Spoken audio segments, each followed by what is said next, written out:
Hello viewers, এখন আমরা দেখছি 2022 সালের এইচএসসি পরীক্ষায় অংশগ্রহণকারী শিক্ষার্থীদের জন্য অ্যাসাইনমেন্ট, অ্যাকাউন্টিং অ্যাসাইনমেন্ট আর কি। তার মানে এবার যারা কারা 11-এর মধ্যে পড়তেছে নাকি 12-এ পড়তেছে আমি জানি না, বোর্ড থেকে যেটা দিছে অ্যাসাইনমেন্ট নাম্বার 1। অ্যাসাইনমেন্ট কাজটা হলো হিসাব চক্রের ধাপ অনুসরণ করে লেনদেন চিহ্নিতকরণ, লিপিবদ্ধকরণ, হিসাবের বই প্রস্তুতকরণ এবং হিসাব সমীকরণের প্রভাব প্রদর্শন। আগের কাজগুলো কি আমি ভালো জানি না, লেনদেন চিহ্নিতকরণ, লিপিবদ্ধকরণ আমি ভালো পারি না।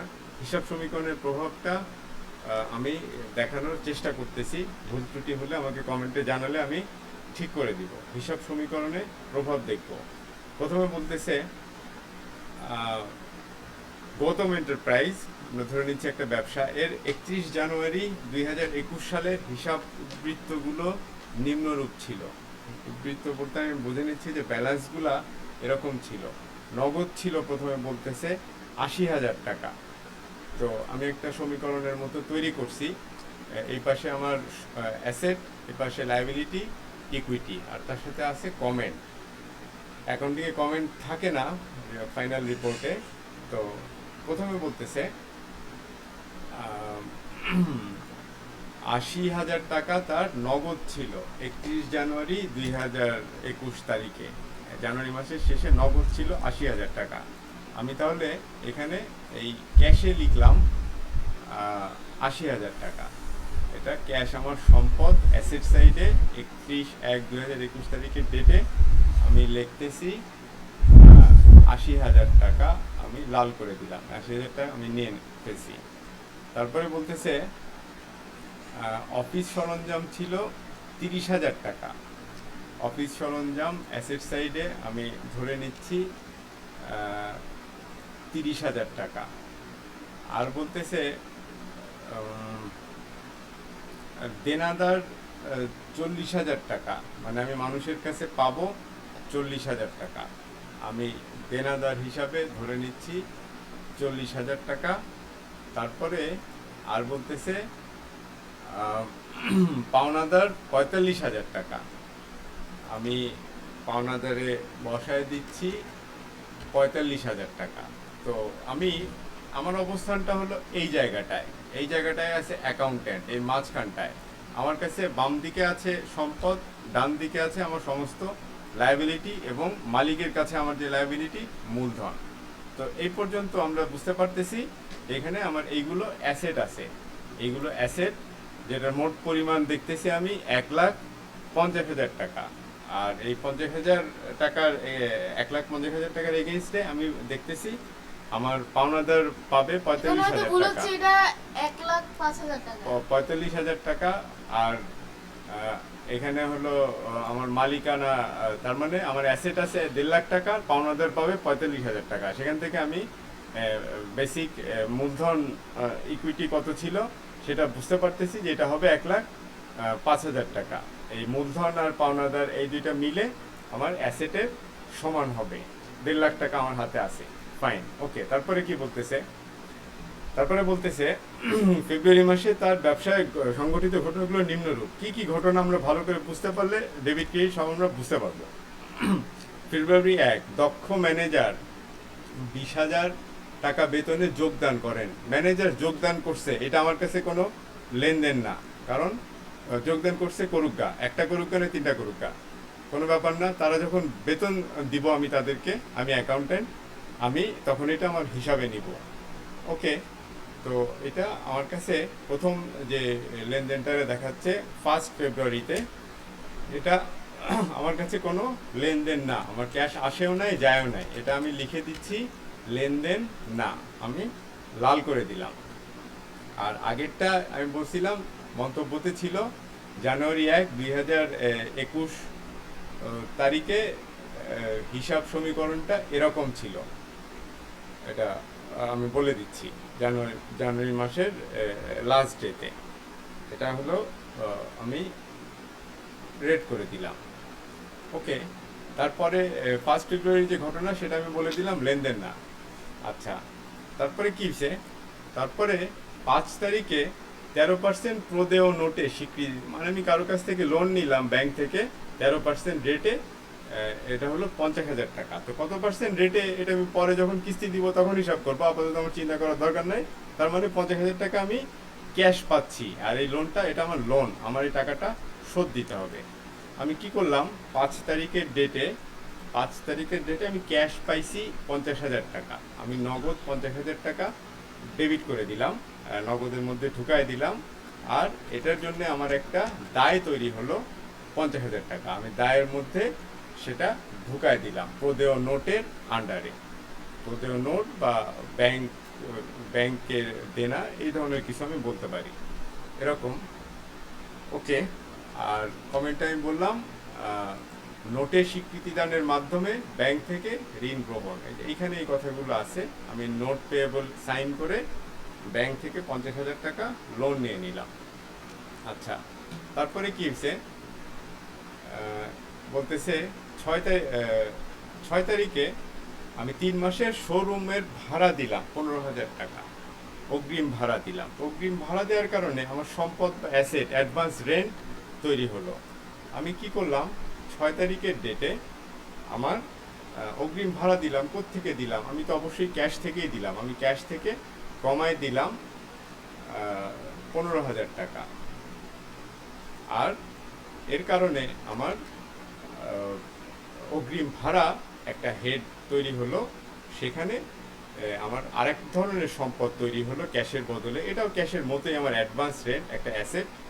ক্যাশ কমে গেল 15,000 টাকা, আর অগ্রিম ভাড়া বৃদ্ধি পেল 15,000 টাকা। অ্যাসেট সাইড সেমই থাকলো, একটা বাড়লো আর একটা কমলো, মোটের উপরে কোনো চেঞ্জ হলো না। এই সাইডে লাইবিলিটি সাইডে কোনো চেঞ্জ নাই, অ্যাসেট যা ছিল তাই থাকলো। আমি ব্যাখ্যায় বললাম 3 মাসের, মন্তব্যতে বললাম 3 মাসের অগ্রিম ভাড়া প্রদান।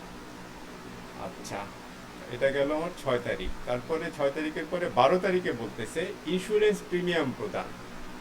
ইন্স্যুরেন্স প্রিমিয়াম দিয়ে দিল, ইন্স্যুরেন্স প্রিমিয়াম পরিশোধ করা হলো 1200 টাকা। ফাইন, আমি দিয়ে দেই 12 তারিখে। এটা 12 তারিখে ইন্স্যুরেন্স প্রিমিয়াম দিলাম, তার মানে আমার ক্যাশ চলে গেল, আমি ক্যাশ থেকে কমাই দিলাম 1200 টাকা। আর এটা এটা খরচ হয়ে যাওয়ার কারণে আমার মালিকের যে মূলধন ছিল সেখান থেকেও আমার কমে গেল 1200 টাকা। আর এটার মন্তব্যতে আমি লিখলাম ইন্স্যুরেন্স প্রিমিয়াম প্রদান। আচ্ছা, এটা গেল 12 তারিখ। তারপরে 12 তারিখের পরে 12 তারিখ গেছে। 14 তারিখে হলো 1 লাখ টাকার অফিস সরঞ্জাম ক্রয়ের জন্য চুক্তি স্বাক্ষর করলাম। 14 তারিখে আমি চুক্তি স্বাক্ষর করছি, আমি সরঞ্জাম কিনবো। এটা আমার কাছে কোনো লেনদেন না, এটা আমি মন্তব্যতে লিখে দিলাম লেনদেন নয়, কোনো এন্ট্রি নাই, লাগতেছে না। তারপরে 16 তারিখে কি হয়েছে, 3% কারবারি বাট্টায় বা ডিসকাউন্টে আমি মাল বিক্রি করলাম 1,20,000 টাকা। তো 3% ডিসকাউন্টে আমি যদি বিক্রি করি তাহলে 1,20,000 থেকে 3% কমায় দিলে 97% যেটা থাকবে, সেটা আমি তার মধ্যে এটা অ্যামাউন্টটা কত হয় জানি হিসাব করতে ইয়েতে, 1,20,000 টাকার থেকে 3% কমায় দিব। তার মানে এই অ্যামাউন্টটা আসবে হলো, এটা হচ্ছে 16 তারিখের কথা, এটা 16 তারিখের কথা। আমি 1,20,000 টাকার থেকে 3% বাদ দিয়ে দেওয়ার পরে আমার হচ্ছে 1,16,400 টাকা। 1,16,400 টাকার 60% আমি পাচ্ছি নগদে বা ক্যাশে, এটা আমি নগদে ঢুকাই দিলাম। আর বাকি 40% এই টাকাটার, সেটা আমি পাচ্ছি রিসিভেবল বা প্রাপ্য হিসাবে। প্রাপ্য হিসাবের মধ্যে আমি ঢুকাই দিলাম 46,560 টাকা। আর এই মোট টাকা 1,16,400 যেটা আমি পেলাম, এটা আমার মূলধনে পেলাম এবং খানিকটা পাবো, এই পুরাটা চলে গেল আমার মূলধনের সাথে। আমি মন্তব্যতে লিখলাম 3% কারবারি বাট্টায় নগদে ও ধারে পণ্য বিক্রয়। নগদে 60%, ধারে 40% বিক্রি করলাম আমি।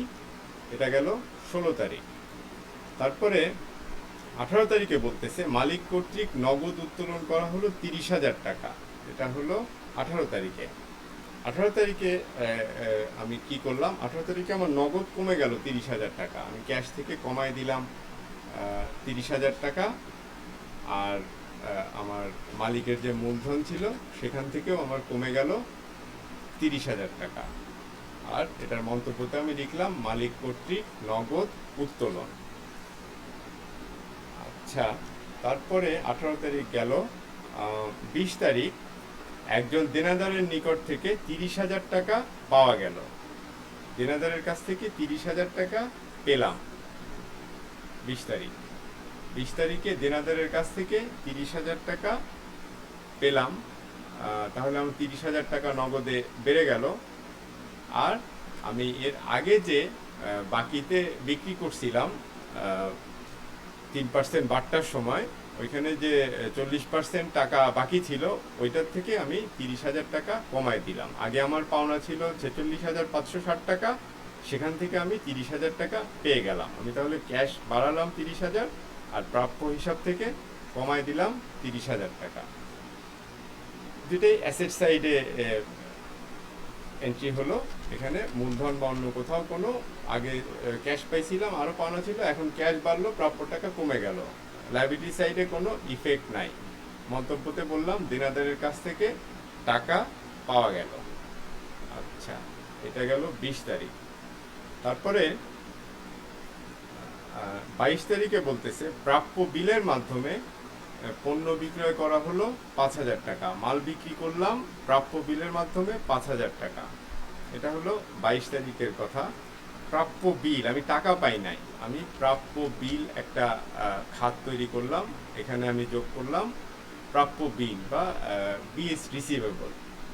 এটা ডেবিট করে দিলাম বা অ্যাসেট সাইডে বাড়ায় দিলাম 5,000 টাকা। আর এই টাকাটা তো আমি পাবো, বা ক্যাশ পেলে তো আমি বলতাম যে পাইছি, তো আমি মূলধনের সাথে যোগ করে দিলাম 5,000 টাকা। আর মন্তব্যতে বললাম প্রাপ্য বিলের মাধ্যমে পণ্য বিক্রয়। আমি ক্যাশ পেলে তো এখানে মূলধন লিখতে কোনো অসুবিধা ছিল না, ক্যাশ পাইনি, প্রাপ্য বিলে ডেবিট করছি, মূলধন ক্রেডিট করলাম 5,000 টাকা। ওকে, তারপরে 22 তারিখ গেল। 25 তারিখে বলতেছে মালিকের বড় মেয়ের জীবন বীমার প্রিমিয়াম বাবদ পরিশোধ করা হলো 10,000 টাকা। তো আমি অ্যাকাউন্ট্যান্ট, মালিক হয়তো আমাকে বলছে যে আমার বড় মেয়ের এই ব্যাংকের প্রিমিয়ামটা দিয়ে দেন 10,000 টাকা। এটা যদি আমি তার ব্যক্তিগত লেনদেন হিসাবে ধরি তাহলে আমি ধরতে পারি। কিন্তু সে যদি আমাকে বলে যে আমার টাকাটা দিতে হবে আমার হিসাব থেকে, আমি অ্যাকাউন্ট্যান্ট, তাহলে আমার হিসাব থেকে এই টাকাটা চলে যাবে 25 তারিখেরটা। তো 25 তারিখেরটা মালিকের মেয়ের জীবন বীমার প্রিমিয়াম দিচ্ছি, আমার ক্যাশ থেকে কমে গেল 10,000 টাকা, মাইনাস 10,000। আর মালিকের মূলধনও এই আগে তার আমি কোথা থেকে টাকা দিব, তার মূলধনও 10,000 টাকা কমে গেল। আমি ব্যাখ্যায় লিখলাম মালিকের মেয়ের জীবন বীমার প্রিমিয়াম প্রদান। এটা আবার একভাবে চিন্তা করলে লেনদেন না, এভাবেও চিন্তা করা যায়। 28 তারিখে তার 25 তারিখ হয়ে গেল। 28 তারিখে বলতেছে অগ্রিম প্রদত্ত ভাড়ার 1 মাস অতিক্রান্ত হয়েছে। আমি এর আগে 3 মাসের অ্যাডভান্স দিছিলাম 15,000 টাকা। বলতেছে যে এটার হলো এই 15,000 টাকার 1 মাস, এটা ছিল 3 মাসের অ্যাডভান্স, এটার 1 মাস চলে গেছে। তাহলে এখানে আমার যে 15,000 টাকা আমি ক্যাশ তখন দিয়ে ক্যাশ কমাই দিছিলাম, আর এখানে বাড়াই দিছিলাম 15,000 টাকা, তাহলে আর আমার নতুন করে এটা খরচ দেখানোর কিছু নাই। আমি এই 15,000 টাকার যে অ্যাসেট তখন বাড়াই দিছিলাম, এখান থেকে আমি 5,000 টাকা কমাই দিলাম। ক্যাশ তো আমি আগেই দিয়ে দিছি, আর যেহেতু এটা আমার আগে অ্যাসেট হিসাবে ছিল, এখন আমার এটা খরচে ঢুকাই দিলাম, আমি কমে গেল, এই কারণে আমার মূলধনও কমে যাচ্ছে 5,000 টাকা। মন্তব্যতে লিখলাম 1 মাসের ভাড়া প্রদান। ওকে, এখন আমার এই সবগুলো যে ফিগারগুলো আছে লেফট সাইডে সম্পদ হিসাবে, সবগুলো যদি আমি টান দিই তাহলে আমি দেখব সবগুলোর যোগফল হলো 2,75,200 টাকা। এবং লায়াবিলিটি সাইডে আমার যে ফিগারগুলো আছে সেগুলোর যোগফলও 2,75,200 টাকা। এটা গেল মোটামুটি হিসাব সমীকরণের উপরে লেনদেনের প্রভাবটা। তারপরে খতে ওইখানে আরো প্রশ্ন আছে। খতে বলতেছে 12, 18, 22, 25 তারিখে লেনদেনগুলো গৌতম এন্টারপ্রাইজের হিসাব বইতে লিপিবদ্ধ করো। হিসাব বইতে লিপিবদ্ধ করা আমি ভালো পারি না। 12, 18, 22, 25 এই 4 ডেটে কি হয়েছিল? 12, 18, 22, 25। 12,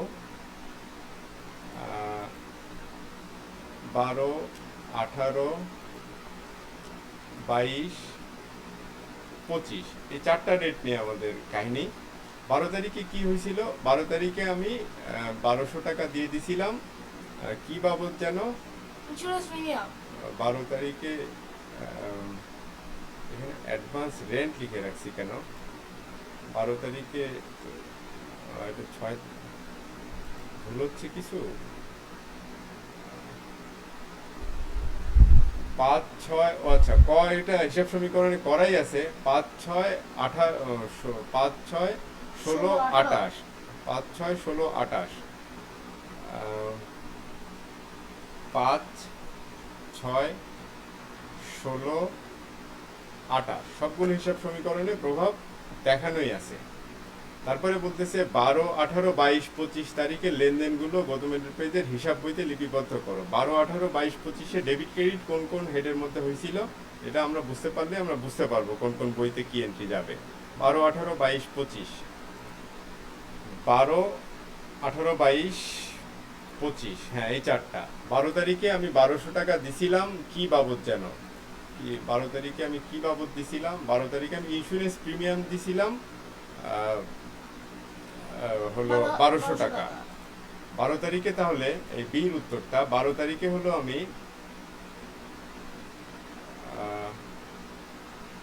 কি ভুল করছি এখানে? অ্যাডভান্স রেন্ট উইথড্রল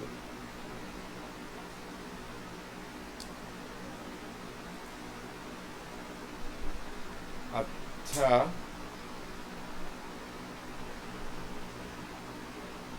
এটাও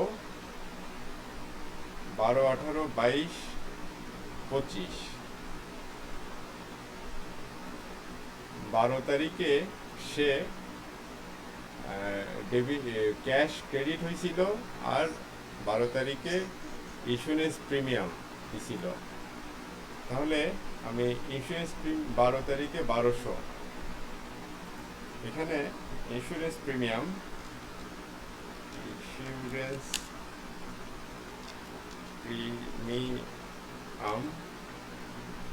ইন্স্যুরেন্স প্রিমিয়াম ডেবিট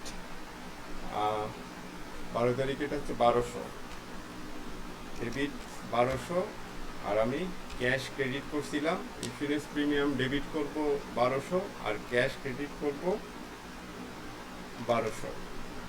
তারপরে 18 তারিখে কি হয়েছিল? 18 তারিখে সে 30,000 টাকা নিয়ে গেছে, উইথড্র করছে।